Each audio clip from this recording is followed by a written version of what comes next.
영업을 하지 못하면서 부담해야 되는 자영업자의 눈물을 어떻게 닦아줄 것인가. 참. 정말 힘든 일이죠. 수고 많으십니다. 예. 방역의 사각지대에 이어서 생존의 외곽지대로 몰린 우리 자영업자 이야기들 좀 해보겠습니다. 예.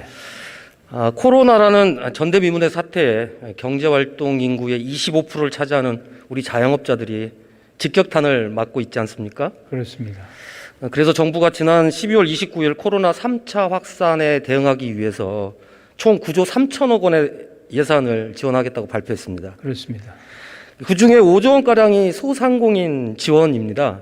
예. 그런데 이런 지원에도 불구하고 상인들이 헌법소원도 내고 그리고 방역 지침까지 거부하겠다는 움직임을 보이고 있는데 총리께서는 이런 이유가 뭐라고 생각하십니까?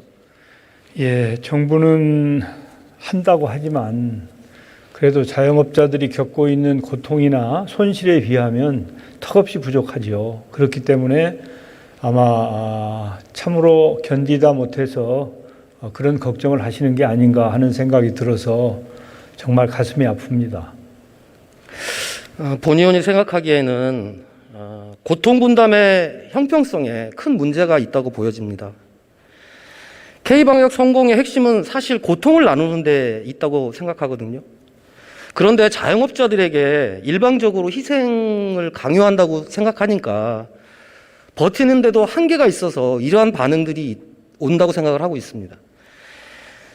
자영업자들 전기료를 유예해 줬는데 결국 나중에 다 갚아야 될 빚이죠.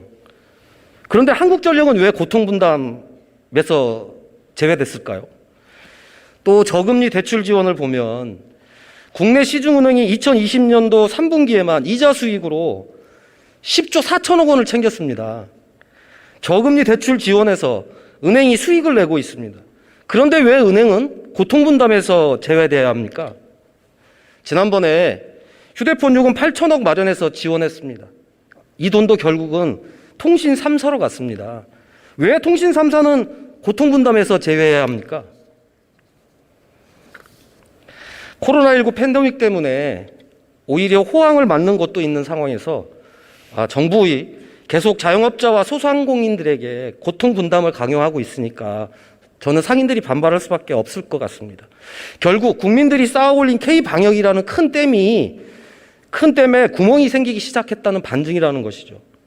그래서 총리께서는 이런 상황에서 K방역의 핵심 과제인 고통분담의 형평성을 기할 그런 방안들을 혹시 갖고 계시는지 질문드리겠습니다. 예, 사실은 제가 정말 고민하고 있는 부분 중에 하나를 의원님께서 지적을 해 주셨습니다. 죄 없는 자영업자 소상공인들이 엄청난 피해를 보고 있는데 일부 업종의 경우에는 평소보다 훨씬 더 호황을 누리는 업종도 있지 않습니까? 네. 그런데 물론 그분들이 이제 법인세도 내고 또 고용도 증가하고 하긴 하죠. 그렇지만은 이제 그분들이 추가로 부담하는 그런 부분이 이런 자영업자들이나 피해를 보는 쪽에 비하면 아무것도 아닌 상황이어서 이 세상이 그렇게 공평하지만은 않다. 혹시 이분들이 이렇게 코로나19 때문에 물론 계획한 건 아니지만 결과적으로 이득을 본 그런 그룹이 뭔가 역할을 해야 되는 거 아니냐 그런 생각을 하고 있습니다만은 이 마땅한 방법이 없는 것이죠. 왜냐하면 그런 경우를 상정해서 우리가 어떤 제도를 만들어 놨다든지 입법을 한 게 없기 때문에 현재로서는 이제 그분들이 좀 기부를 좀 더 해줬으면 좋겠고 또 CSR 사회적인 책임을 좀 더 적극적으로 수행해 줬으면 좋겠고 하는 그런 거 말고는 이제 당장 강제할 수 있는 그런 법이나 제도가 없어서 사실 개인적으로 이런 때 그렇게 수혜를 본 업종에서 고통을 일부 분담해 주면 얼마나 좋을까. 혹시 지혜로운 방법은 없을까.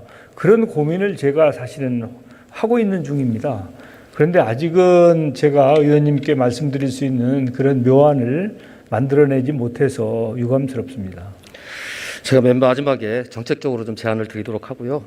현재 우리 자영업자들이 이렇게 반발하는 모습은 이기적인 반발이 아니라 정말 생존을 위한 몸부림이다, 이렇게 생각해야 된다고 생각합니다. 저도 그렇게 생각합니다. 그래서 제가 실제 현장 상황이 어떤지 인천에 헬스장을 운영하고 있는 사장님을 만나서 얘기를 좀 들어봤습니다. 이 사장님이 운영하는 헬스장의 면적이 약 한 200평가량 정도 되고요.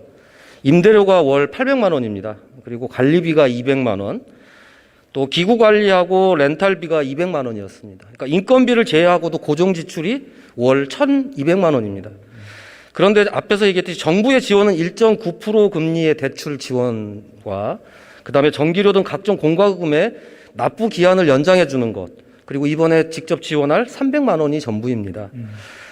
만약 총리께서 헬스장을 운영하는 사장님이시라면 2달 가까이 이렇게 문을 못 열고 있는데 이런 지원금을 준다고 했을 때 반발하는 게 또 당연하지 않을까요? 총리님 어떻습니까? 예, 뭐 충분히 이해도 되고 역지사지를 해보면 얼마나 힘들까 정말 그 눈물이 나죠. 예. 그리고 최근에 이제 헬스장에 대해서 형평성 문제를 제기하니까 돌봄 기능을 하는 경우에 허용하겠다, 이렇게 얘기를 하셨더라고요.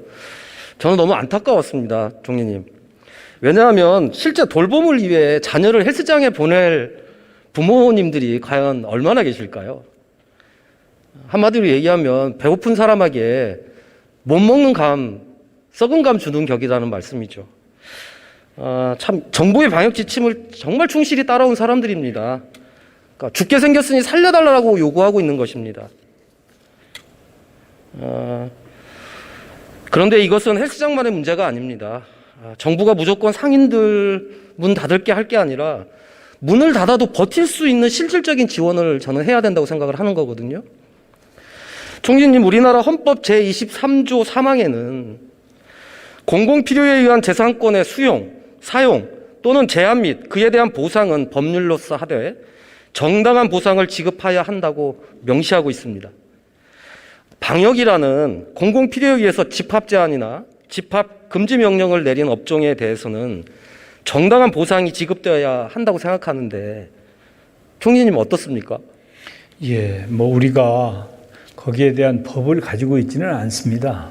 그렇지만은 헌법 정신이나 또 세상 이치를 보면 그게 온당한 판단이죠. 그런데 이제 우리 정부로서는 현재 법과 제도가 없기 때문에 거기에 대한 대책을 내놓지 못하고 있는 것이고, 제가 알고 있기로는 관련해서 국회에서 이런저런 입법도 발의가 이어지고 있는 것으로 알고 있고, 또 대통령께서도 그 이분이 내고 있는 임대료가 800만 원이라고 그러시지 않았습니까? 1,800만 원. 예. 그러니까 그 임대료를 영업을 하지 못하면서 부담해야 되는 자영업자의 눈물을 어떻게 닦아줄 것인가.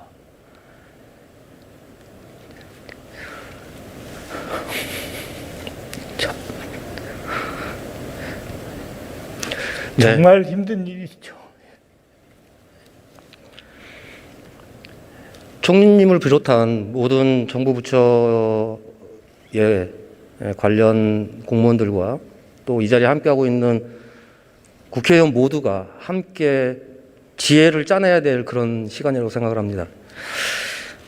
사실 해외 사례를 보면 일본의 경우에도 6개월치 임대료를 개인 사업자에게 3천만 원까지 지원하고 있고, 캐나다는 지난 4월에서 9월까지 긴급 임대료 보조금을 통해서 임대료 75%를 감면하고 50%는 또 정부가 부담도 했습니다.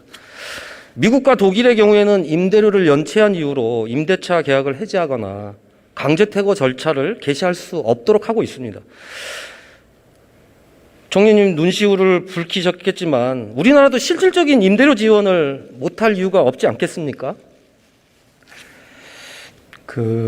제가 이제 대통령님을 모시고 주례회동이라는 걸 합니다. 매주 월요일 날 업무 보고도 드리고 또 필요하면은 의견도 제시하고 지시도 받고 하는데, 그 주례회동을 하는 기회에도 이 문제와 관련해서 대통령님께 말씀도 올리고 또 함께 걱정을 하기도 했습니다. 저는 이 문제와 관련해서는 나름대로 정치권에서도 그렇고 정부와도 함께 뭔가 뭐 다시는 이런 상황이 오지 않아야 되겠지만 이제 좀 지금 이 코로나 위기를 겪으면서 거기에 대한 대책을 만드는 계기가 돼야 되지 않겠나 저는 그렇게 생각을 합니다. 예. 네, 우리 자영업자들이 체감할 수 있는 실질적인 지원이 꼭 필요한 상황이고요. 정부 스스로도 현재 코로나 상황을 전시 상황과 같다고 했습니다. 그러면 그에 맞게 긴급하게 조치할 필요가 있다고 본의원은 생각을 합니다. 그래서 제안을 드리면 지금 자영업자에게 절대적으로 필요한 임대료의 직접 지원, 그리고 각종 대출에 대한 이자와 공과금을 면제해주는 조치가 필요하다고 생각합니다. 총리께서도 지금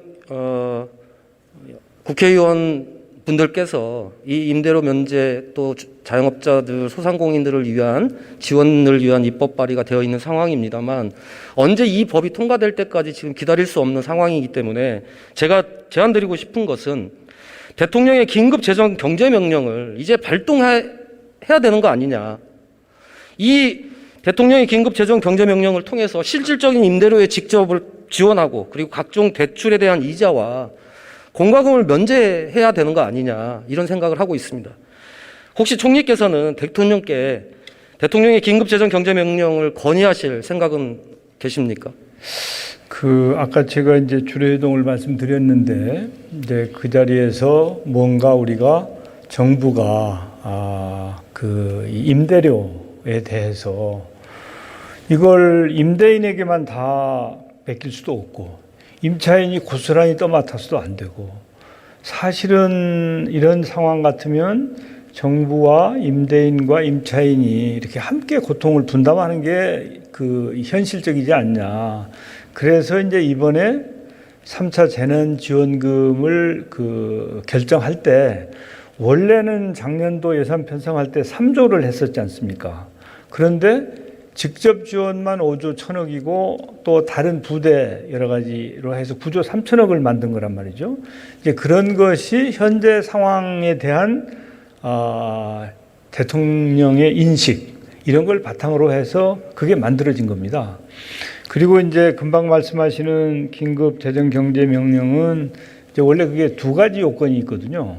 시급해야 되고 또 국회를 열 수 없어야 되는 조건이어서 현재는 이제 전시사변도 아니고 국회는 언제든지 열 수 있는 상황이기 때문에 그 방법으로는 적절하지 않은 것 같습니다. 제가 보기에는 정부와 국회가 협치를 해서 같이 머리를 맞대고 방안을 만들어내는 게 바람직하다, 현실적으로.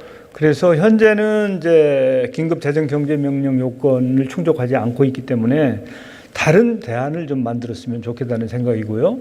정부는 국회가 그런 안을 만들고자 노력할 때 적극적으로 협력하고 함께 지혜를 모을 준비가 되어 있습니다. 총리께서 말씀하셨다시피 이 문제는 시급성 그리고 정말 절박한 상황을 토로하고 있는 자영업자들에 대해서 국회나 정부가 다르지 않다고 생각합니다. 저는 정부가 적극적으로 국회에 요청을 하고 이런 여야정 협의체를 구성을 해서 긴급하게 자영업자들을 살리는 대책을 함께 마련해야 된다고 생각합니다. 지금까지 K-방역이 성공했던 것은 상인들을 포함한 전 국민의 호응과 협조가 있었기 때문에 가능했습니다. 피해를 입은 자영업자에 대한 현실적이고 정당한 보상이 이루어지지 않으면 지금까지 자랑했던 K-방역도 다 무너질 수 있다는 절박한 심정으로 말씀드렸습니다. 예. 정말 정부의 과감한 결단과 국회 협조를 요청하시기를 부탁드리겠습니다. 예. 들어가셔도 좋습니다. 네.